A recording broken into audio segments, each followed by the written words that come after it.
three things you say in the book, which I like. I mean, I like so many things in the book, but these are things about his moods and his behavior. I'm going to read them back to you, okay?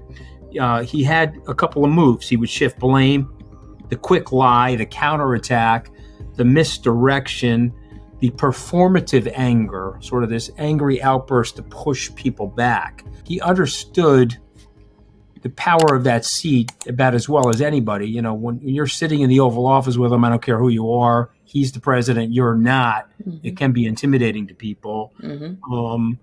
Tell us about that. Tell us about how you dealt with it as a journalist, and tell us about how, you know, I mean, he's called you every different name in the book, yet he still calls you like you're his psychotherapist. So tell us about that whole thing. Well, so one thing, I haven't talked to him since September 2021, and that was my third interview for the book. In February of last year, I reported that he was flushing documents down toilets, and that was, you know, he issued a statement calling me a maggot, and that was the last time I talked to him. And he has, you know, sort of sent me cryptic messages, or that are alleged to be from him through various people. But that's it. You know, he is an intimidating figure to a lot of people. And to your point about how he would use the office was almost a set piece to that. One of the things I talk about in the prologue is just his bullying impulse. I talk about it in the epilogue, at the end of the book too. So it was perfect for him. It was a perfect match. You know, I remember an interview that my colleague Glenn Thrush and I did with him, and I think it was April of 2017. And we walked in, and there were something like 12 aides in the room, and he was flanked on one side by Gary Cohn and you know, Reed Cordish and this one and that one, and then Jared Kushner, and all these people. The vice president walked in at one point, Reince Priebus walked in at one point, and you got the sense that it was rolling heavy, and it was meant to. It was stage directing. So, you know, I think anyone who has, you know, been in his presence has experienced that. I also think that anyone who's been in his presence has experienced, as you have, the salesman side of him, where he's trying to charm or woo you. I have certainly experienced multiple times the asking him a question on something and having him just lie about it and try to get out of it that way. I think that most reporters, certainly in Washington, which is not exactly a place known for a deep brand of honesty, but I don't think any Washington-based reporter had covered somebody who lied about things both big and small the way that Trump does. And I think it was very challenging for the press corps to try to pin him down on any manner of things.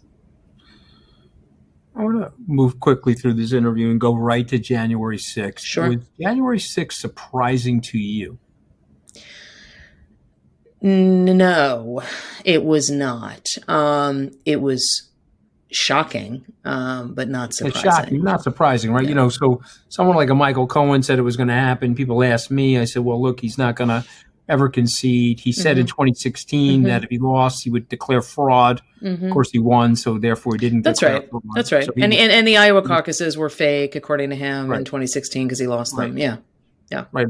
And of course, the him on tape in the bus grabbing people by the blank. He then went on to say that wasn't him. Yeah, he said they were investigating. He told the senator that they were investigating whether that was really him. I mean, look, I was not. On December, it's really amazing to me the degree to which people were around him and you see this in the January 6th House Committee's work and all of our reporting. People were aware of exactly what was going on in the White House, and people were averting their gazes, hoping he would let it go, hoping it would stop. So I broke the story about that crazy Oval Office meeting on December 18th, 2020, that you've seen a lot of video about in those House hearings. And I broke it on December 19th. And I got a call from a Senate Republican staffer who said to me, are we going to have a problem? Actually, I think I got a text. Are we going to have a problem with a peaceful transfer of power? And I said, yes, you are. Like, should be very visible here. And the person explained to me that Kushner and Meadows were telling GOP leadership that, you know, everything was going to be fine. Trump was going to concede. It was going to be okay. Or everything was going to be okay.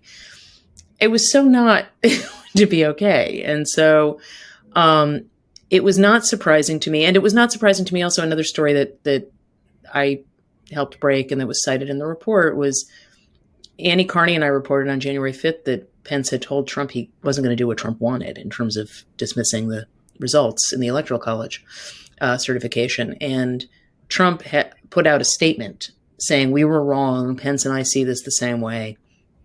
Trump obviously knew he was saying something that was not true.